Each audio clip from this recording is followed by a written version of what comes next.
था जहां हमारा इसी स्थल पर पूरे बिहार के और देश के आज बहुत सारे लोग बहुत ऊंचाई पर चले गए हैं। कुछ लोग आज भी हैं, कुछ लोग परलोक सुधर गए। मैंने इस स्थल पर अपने सामाजिक सेवा का व्रत कहा जाए तो इसी स्थल पर मैंने संकल्प लिया था। आज मैं फिर से लंबे अरसे के बाद आज यहाँ विद्यालय के प्रांगण में पहुंचकर मुझे अत्यधिक प्रसन्नता का अनुभव हुआ और मुझे ऐसा लगा कि साक्षात माता गंगा के गोद में और यह परिसर एक ऐसा भूखंड नहीं, ये केवल विद्यालय का परिसर नहीं है। अगर ये माता गंगा है तो ये ज्ञान की गंगा यहां से बह रही है। ये दोनों समावेश, इधर माता गंगा और यहां से ज्ञान की गंगा, दोनों का अविरल संबंध, निर्मल गंगा, अविरल गंगा और ज्ञान की गंगा। ज्ञान का तो मुझे लगा कि ज्ञान की ज्योति को अभी आने के साथ जो संस्कार अनेक कारकों में देश विदेश में जाने का मौका मिलता रहा है, आपके आशीर्वाद से। अगर आप नहीं होते, आपका आशीर्वाद नहीं होता तो मैं शून्य रहता, लेकिन आपका आशीर्वाद मुझे इतना प्रबल रूप से आगे बढ़ाने का काम किया। मैं बहुत ही आप सबके लिए मैं फिर से हाथ जोड़ करके अपने भगदड़पुर वासियों को, नाथनगर और तमाम चंपानगर सभी लोगों को मैं प्रणाम करता हूँ। सभी आए हुए अतिथिगण, हमारे मंच पर विराजमान सभी और सामने बैठे हुए हमारी मातृशक्ति, हमारे अभिभावकगण, हमारे सभी बुजुर्गगण, आप सबको हृदय से नमस्कार, बहुत बहुत धन्यवाद। मैं मंच पर विराजमान, अभी आशीष जी का उद्बोधन हुआ था, वो सह प्रांत प्रचारक हैं, अभी गए, उस कार्यक्रम में मुझे भी जाना है। साथ ही राष्ट्रीय स्वयं सेवक संघ के कार्यक्रम में हमारे जो यहाँ बैठे हुए हैं सब लोग जानते हैं, माननीय प्रदीप कुमार कुशवाहा जी जो प्रदेश सचिव भी हैं और भारतीय शिक्षण का जो एक मूल्यांकन हो सकता है उसको बिहार में प्रतिस्थापित करना एक बड़ी बात है, बड़ी श्रद्धा की बात है। और हम सब लोगों के अभिभावक, मैं आज अपने अभिभावक को देखा तो मुझे बहुत खुशी होती है। इनके जन्मदिन पर मैं कुछ साल पहले आया था महोत्सव मनाने के लिए, पिछले साल, पिछले 2024 में। उस समय इनका जन्म का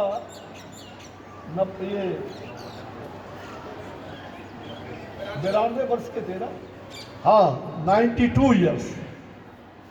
तो उस समय जन्म महोत्सव समाज के लोगों ने मनाया था, तो उस कार्यक्रम में मुझे आकर के गौरवान्वित महसूस हुआ वो आने का। और आज मैंने जब अभिभावक को मैं प्रवेश किया विद्यालय में तो किसी ने मुझे पीछे से बताया, सरदेव लक्ष्मी नारायण दुकानिया जी भी आए हुए। मैं पीछे मुड़ करके इनको मिलने पहुंचा, ये उधर से आ रहे थे, तो मैंने कहा आप तो वही स्वरूप है, आप में कोई परिवर्तन नहीं है। और अभी मैं बैठा हुआ था मंच पर तो हमसे ये पूछ रहे थे हमको सनौर भी जाना है। देखो कितनी जानकारी रखते हैं। इन्होंने कहा आपने अपने गांव में अपने घर में एक विद्यालय दिया है, ये भी इनको मालूम है। और उस विद्यालय का फिर से प्रगति हो, वो जमीन अभी तक नहीं हुआ है, तो अभी तो विद्यालय चल रहा है अस्थायी रूप से हमारे घर पर, लेकिन जमीन दे करके उसको बनवाना भी है। इतनी चिंता बारीकी से एक इतने उम्रदराज लोग एक एक छोटी छोटी जानकारी रख रहे हैं, तो विद्यालय परिवार को ऐसे अभिभावक मिले हैं कि सचमुच में विद्यालय आगे बढ़ता ही रहेगा, इसमें कहीं दो मत नहीं।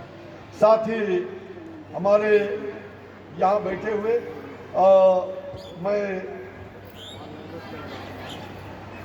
यहाँ के विद्यालय के जो अध्यक्ष भी हैं चंद्रभूषण जी महाराज, बहुत दिनों के बाद मिलने का अवसर मिला माननीय चंद्रभूषण जी से। उनके बगल में हमारे बड़े ही स्नेहिल मित्र जो लोकनायक जयप्रकाश आंदोलन के हमारे सहयोगी भी रहे, हमारे साथ विद्यार्थी परिषद से लेके संघ से लेके और शिक्षा के क्षेत्र में इन्होंने बहुत सारी यात्राएं की हैं। तो प्रोफेसर डॉक्टर मधुसूदन झा जी जो प्रबंध समिति के सदस्य भी हैं, और साथ ही यहाँ बैठे हुए श्री तिलकराज वर्मा जी कोषाध्यक्ष हैं, और अपने श्री अमरेश कुमार जी जो प्राध्यापक है, प्रधानाचार्य है इस विद्यालय। धन्य है इतना बड़ा विद्यालय, और यह गणपत राय सलारपुरिया सरस्वती विद्या मंदिर और सैनिक स्कूल, आज सैनिक स्कूल तक ये विद्यालय पहुंचा है। और छोटा मोटा अंशदान इस विद्यालय को कैसे आगे बढ़े इसकी चिंता मैंने भी किया, और सैनिक स्कूल तक पहुंचाने में हम सब लोगों की सराहनीय हमारे अभिभावकों की भूमिका रही। और मैं मंत्री था तो मुझे वो सूची मिली, मैंने कहा कि भाई हमारा विद्यालय पहले जहाँ से मैं जन्मा हूँ अगर वहाँ का शिशु मंदिर सैनिक स्कूल ना हो तो कौन सा हो। तो हमारे अभिभावकों ने हमें प्रेरणा दी, और यह विद्यालय सैनिक स्कूल के रूप में हमारे आदरणीय प्रधानमंत्री श्री नरेंद्र भाई मोदी जी के मार्गदर्शन में देश भर में अच्छे अच्छे विद्यालयों को चयन करके वहाँ सैनिक विद्यालय का भी दर्जा दिया जा रहा है। ये एक सुखद बात है। तो इस विद्यालय को सैनिक विद्यालय का भी दर्जा दिया गया। मैं एक ऐसे मनीषी को, एक ऐसे चिंतक जिसने अपने लिए सोचा होगा लेकिन ज़्यादा समय उन्होंने समाज के लिए सोचा, ऐसे हमारे श्रद्धेय पूरनमल बाजोरिया जी, आज मैं उनको याद करता हूँ। हमें खड़ा करने में भी उनकी बहुत बड़ी भूमिका रही है।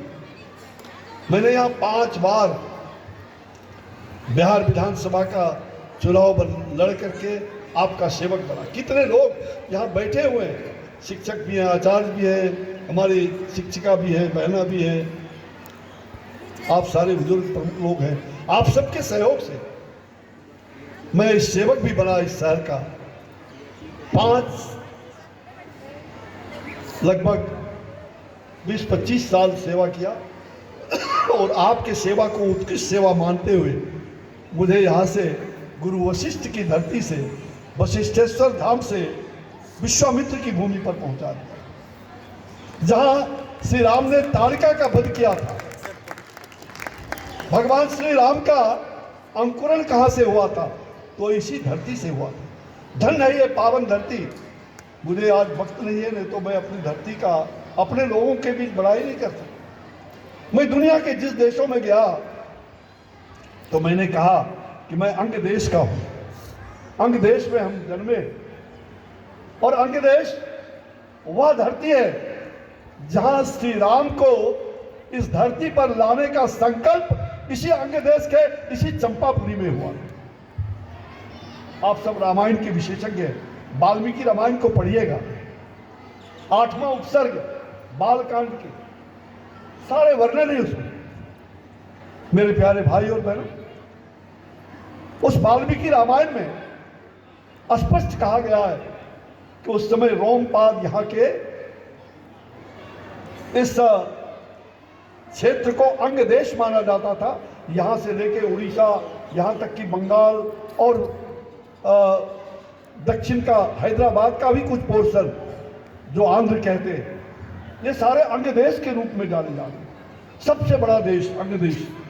और उसके राजा त्रेता युग में, अंग देश के राजा त्रेता युग में रोमपाद जी, राजा रोमपाद थे। बाद में द्वापर में कर्ण को भी ये राज सौंपा गया, भगवान कृष्ण के वक्त में, द्वापर के युग में। तो त्रेता में मैं इसलिए इस भूमि की प्रशंसा करता हूँ, और देश दुनिया में मैं भारत के राष्ट्रपति के साथ जब मॉरिशस गया, मॉरिशस के राष्ट्रपति थे, वो आश्चर्यचकित हो गए। और माफ करिएगा, एक राष्ट्रपति मेरे तरफ बढ़ करके और मेरे पाँव को स्पर्श करने की उन्होंने प्रयास किया। मैंने हाथ जोड़ते हुए प्रणाम करके कहा, बोला आप उस भूमि से आए? मॉरिशस में श्री राम की कितनी प्रशंसा होती है, रामायण की। और मैंने जब कहा कि श्री राम का बीजारोपण, श्री राम का आविर्भाव कहाँ से हुआ, तो यही अंग देश है जहां से श्री राम का आविर्भाव हुआ। यानी कि राम जैसे ऐसे लोग यहां प्रकट हो, धरती पर प्रकट हो, इसका बुनियाद इसी अंग देश में डाला गया था। मुझे लगता है बहुत लोग जानते होंगे, लेकिन बहुतेरे लोग नहीं भी जानते होंगे। तो मैं आज इसी प्रसंग को थोड़ा 2 मिनट कह देता हूं। जब मैं विदेशों में कहता हूं, देश के अन्य हिस्से में कहता हूं, तो अपने लोगों को पहले जनाना भी आवश्यक है। बहुत लोग जानते हैं, कहा कैसे हुआ भाई, दुर्भिक्ष अकाल पड़ा हुआ था। और उस समय अंग देश में राजा रोमपाद ने राजा दशरथ, दोनों मित्र थे, राजा दशरथ को भी बुलावा भेजा था। राजा दशरथ आए हुए थे, गुरु वशिष्ठ के साथ आए थे। आपको जानकर आश्चर्य होगा, ये कहोल ऋषि की धरती कहलगांव, जिनके पुत्र अष्टावक्र। तो यह कहोल ऋषि की धरती, जहां उत्तरायण गंगा बहती है, उसको आज बोलते हैं बटेश्वर धाम, लेकिन उसका सही वशिष्ठेश्वर धाम, भगवान हमारे शंकर भगवान का गुरु वशिष्ठ ने पूजा करके और वहीं पर उनको स्थापित किया, यह संकल्प लेके कि इस धरती पर हमारे कुल में, हमारे राजा दशरथ के कुल में राम पैदा हो, राम जैसा। ये ठीक है कि राम का नाम तो बाद में रखा गया, लेकिन राम की जो राम का बुनियाद ये गुरु वशिष्ठ ने इसी अंग देश में डालने का काम किया। आप कहते हैं श्रृंगी ऋषि, आपको जानकर आश्चर्य होगा, आप सभी सारण चंपारण को जानते हैं, जहां से डॉक्टर राजेंद्र प्रसाद जी पहला राष्ट्रपति बने सारण से। सारण में एक बहुत बड़ा जो सरजू नदी, गंगा और नारायणी का संगम है, चिरांद करके एक बहुत बड़ा पवित्र स्थल है, ऐतिहासिक स्थल है। मेरे मित्रों, बच्चों और मेरे जितने इस विद्यालय के बच्चे हैं, आपके जानने का विषय मैंने आज बोला।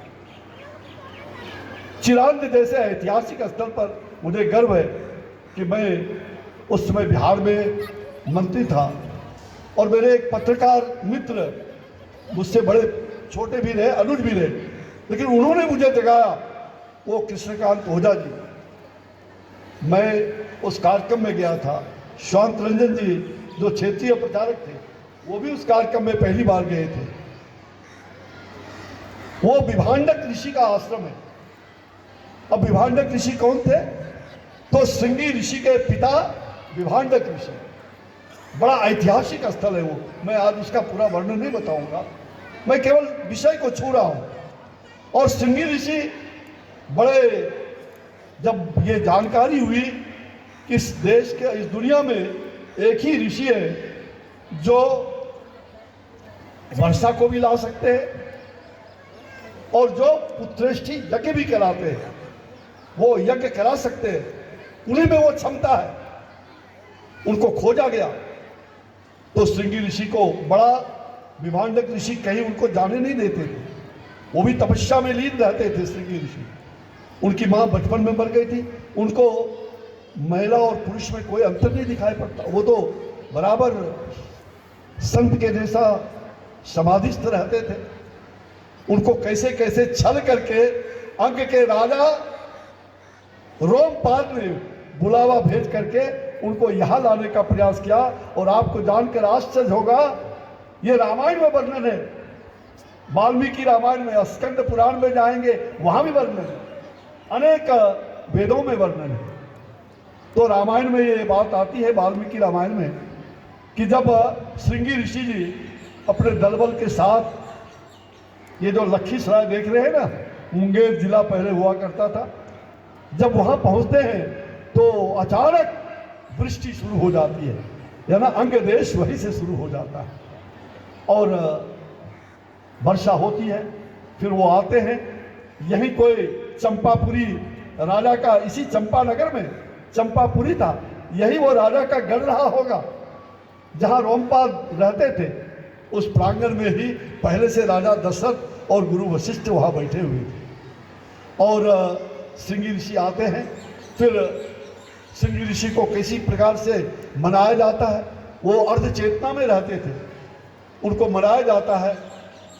तो उन्होंने फिर स्वीकृति दिया, अच्छा मुझे राम को लाना है, मुझे यज्ञ कराना है, अयोध्या में जाके यज्ञ कराना है। उनको याद दिला गया, उनको तो सब ज्ञानी थे।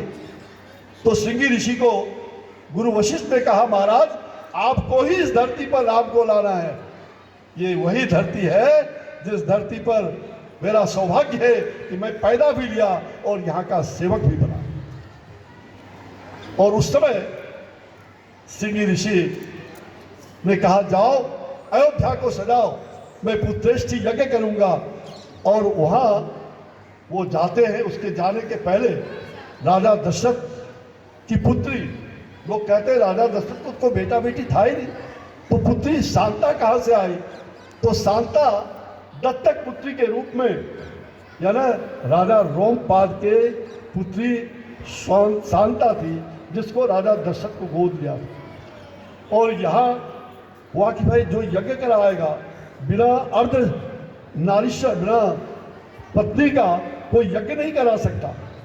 तो फिर उनका विवाह इसी बटेश्वर स्थान के मंडपम में हुआ और वहाँ विवाह होता है शांता से।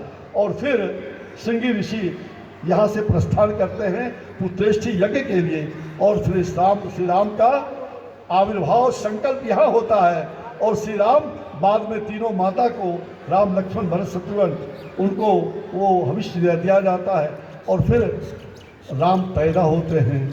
मित्रों, ये कहानी नहीं, ये सत्य है। और इसलिए बिहार की धरती अपने आप में ज्ञान की धरती है, वैराग्य की धरती है, तपस्या की धरती है। ये देश सचमुच में तपोस्थली। हमारे यहाँ विक्रमशिला विश्वविद्यालय, बटेश्वर स्थान के बगल में नालंदा विश्वविद्यालय, और तक्षशिला पाकिस्तान में चला गया, जहाँ विश्व के कोने कोने से लोग ज्ञान सीखने के लिए आते थे, ज्ञान अर्जन करने के लिए आते थे। आज मुझे लग रहा है हम यहाँ विद्यालय में हमारे शिक्षक शिक्षकगण, आचार्य आचार्यगण और हमारे विद्यार्थी भैया बहन, तो निश्चित रूप में शिक्षा का अर्थ जीवन का कहा जाए निर्माण। हम अपने जीवन का निर्माण करते हैं अपनी शिक्षा के माध्यम से। तो निश्चित रूप से हमारे देश में शिक्षा को विद्या कहा गया है। हम शिक्षा कोई डिग्री नहीं लेते, हमारा विद्या तो विद्या केवल जानकारी नहीं, इंफॉर्मेशन ही नहीं, बल्कि आत्मबोध, जिसको कहते हैं सेल्फ रियलाइजेशन, आत्मबोध। डिग्री हमें नौकरी दे सकती है, लेकिन विद्या हमें जीवन जीने की कला सिखाती है। हमें विद्या, ये विद्या है, ये शिक्षा हमारी विद्या है। हमारी प्राचीन गुरुकुल परंपरा, उस गुरुकुल परंपरा का निर्वहन सरस्वती विद्या मंदिर के लोग भी करते हैं। और निश्चित रूप से उसका उद्देश्य केवल विद्वान बनना नहीं। हमारा उद्देश्य क्या है? केवल विद्वान बनना नहीं, बल्कि चरित्रवान, राष्ट्रभक्त और कर्तव्यनिष्ठ नागरिक बनना है। और इसलिए आज आवश्यकता है कि हम आधुनिक तकनीकी शिक्षा की ओर भारतीय दृष्टिकोण को जोड़ें, भारतीय संस्कृति को जोड़ें।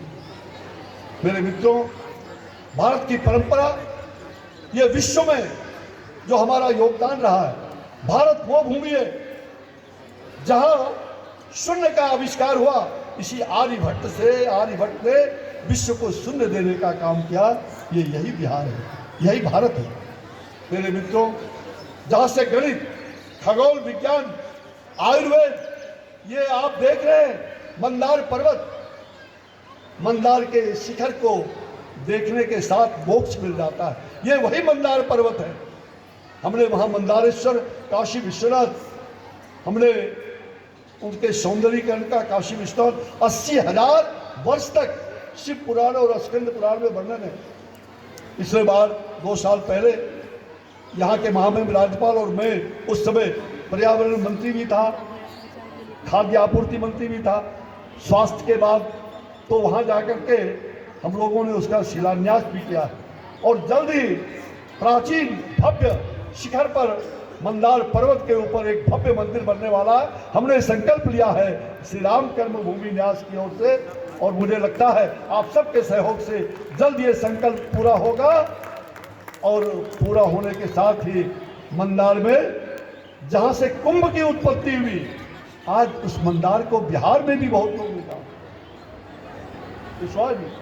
बिहार के भी बहुत लोग मंदार को ये नहीं जानते कि इसी मंदार से मंथन हुआ था, समुद्र मंथन हुआ था, इसी मंदार से वासुकी को लपेटा गया और सुर और असुर मिलकर के, दानव और सभी मिलकर के यहाँ रचनात्मक काम किए। इस समुद्र में मंथन करके 14 रत्न निकालने का काम पहली बार सुर और असुर एक साथ मिल करके अगर किसी ने वो काम किया तो इसी अंग देश में काम किया। ये है भारत की। तो मेरे मित्रों, मैंने आज बहुत ऐतिहासिक, आध्यात्मिक और सांस्कृतिक चीज़ों को स्पर्श करने का प्रयास किया। आप सभी विद्वान हैं, गुणवान हैं, ज्ञानवान हैं। मेरे छात्र छात्राओं के लिए ये संदेश मैं तो कहा हूँ, मैंने भारत सरकार को भी आग्रह किया कि टेक्स्ट बुक में इस प्रकार की चीज़ों को अंकित करना चाहिए।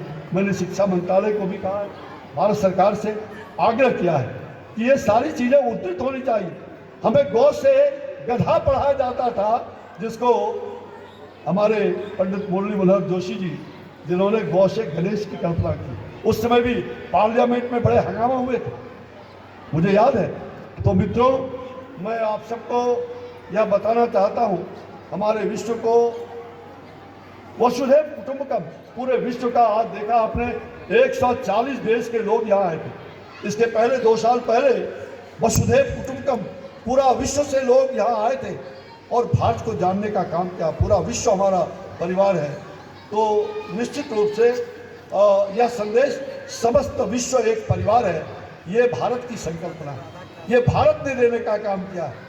और सचमुच में यह दृष्टिकोण आज ही भारत को विश्व गुरु बनाने का हम उस ओर अग्रसर हो रहे हैं। गीता का ज्ञान हम सब लोगों को मालूम है। जब हम ज्ञान की बात करते हैं, शिक्षा हमारे लिए ज्ञान है, और जब हम ज्ञान की बात करते हैं तो हमें गीता का स्मरण अवश्य आता है। गीता में, श्रीमद् भागवत गीता केवल धार्मिक ग्रंथ नहीं है, बल्कि जीवन प्रबंधन का अद्भुत संगम है। और भगवान श्री कृष्ण ने गीता में कर्म, ज्ञान और भक्ति को जो समन्वय उन्होंने उसका स्थापित किया है, वही आज के युवा के लिए मार्गदर्शक है। और इसलिए मेरे युवा मित्रों, आप ज्ञान को समझो।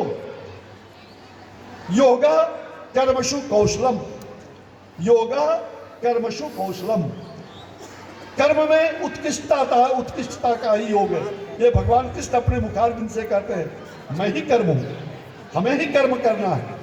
और इसलिए कर्म इस शरीर से होता है। चिति जल पावक गगन समीरा, पंच तत्व निर्मित या अदम शरीरा। ये पंच तत्वों से निर्मित शरीर पंच तत्व में विलीन हो जाता है, लेकिन जब तक शरीर है ये अजर है। इस शरीर को अमृत प्रदान करने में, चूंकि आत्मा का विराजमान इसी शरीर में होता है। जब शरीर समाप्त होता है तो आत्मा इस मंदिर से निकल जाता है। और इसलिए शरीर माध्यम खलु धर्म साधनम, शरीर माध्यम खलु धर्म साधनम। इसी शरीर से अच्छे कर्म भी करने हैं। इसलिए शरीर उपभोग का वस्तु नहीं, इस शरीर मानव जीवन के लिए एक बहुत संस्कार क्षेम है। इसलिए अपने बच्चों को बाल्यकाल से ही ऐसा संस्कार दीजिए। हमारे यहाँ जो 16 संस्कार है, हर संस्कार माँ के गर्भावस्था से लेकर के, इसलिए 16 संस्कार बच्चों में कैसे आए, बच्चे सुबह सुबह हेलो मम्मी डैडी। अब एक तो हेलो मम्मी डैडी डैडी की संस्कृति से पीड़ित ये भारत, ये हमारी संस्कृति नहीं, ये पाश्चात्य संस्कृति का देन है। अंग्रेजों ने इस देश को गुलाम किया, मैकाले की शिक्षा पद्धति देश में चली और हमने इसको बदलने का काम किया है। इसलिए शिशु मंदिर के माध्यम से इस प्रकार के संस्कार दिए जाते हैं और यह संस्कार, मुझे गर्व है, मेरे बच्चे को मैंने कहा उस समय अंग्रेजियत की होड़ थी, मैंने भी अपने बच्चे को किसी अंग्रेजी स्कूल में नहीं पढ़ाया। हाँ ठीक है, इसी सलादपुरिया विद्यालय से उसने हायर सेकेंडरी परीक्षा पास किया, पहला बैच वही था। और हायर सेकेंडरी इसको दिलाने में भी मेरी छोटी मोटी योगदान हमारी रही थी उसमें। मुझे कल याद दिला रहे थे अभी, तो मुझे लगा कि बच्चे यहाँ पढ़ के जाएंगे। और मेरा बेटा अर्जित जब यहाँ से पढ़ के गया, बीआईटी में भी अच्छा काम किया और ऑस्ट्रेलिया तक गया। ऑस्ट्रेलिया में आज जिसकी होड़ लगी है आर्टिफिशियल इंटेलिजेंस, मैं ऑस्ट्रेलिया 2007 में गया था, उसमें बच्चे को देखने भी गया और एक कार्यक्रम में भी गया था। वर्ल्ड वाटर वीक सिंगापुर में था, वहाँ से मैं ऑस्ट्रेलिया गया था। तो मैंने बच्चे को कहा तुम क्या पढ़ते हो यहाँ? बोला आर्टिफिशियल इंटेलिजेंस का बिजनेस मैनेजमेंट के लिए मैं यहाँ पढ़ाई कर रहा हूँ। मैं विश्वविद्यालय में गया, मैंने देखा कौन सा आर्टिफिशियल इंटेलिजेंस। और आज 2007 के बाद हमारे आदरणीय प्रधानमंत्री नरेंद्र भाई मोदी जी ने 2026 में 140 देशों के तमाम देशों का प्रतिनिधित्व करते हुए आज 140 देशों के लोग 6 दिनों से आर्टिफिशियल इंटेलिजेंस का सम्मेलन इस भारत भूमि पर कर रहे हैं। ये हमारे लिए सौभाग्य का विषय है।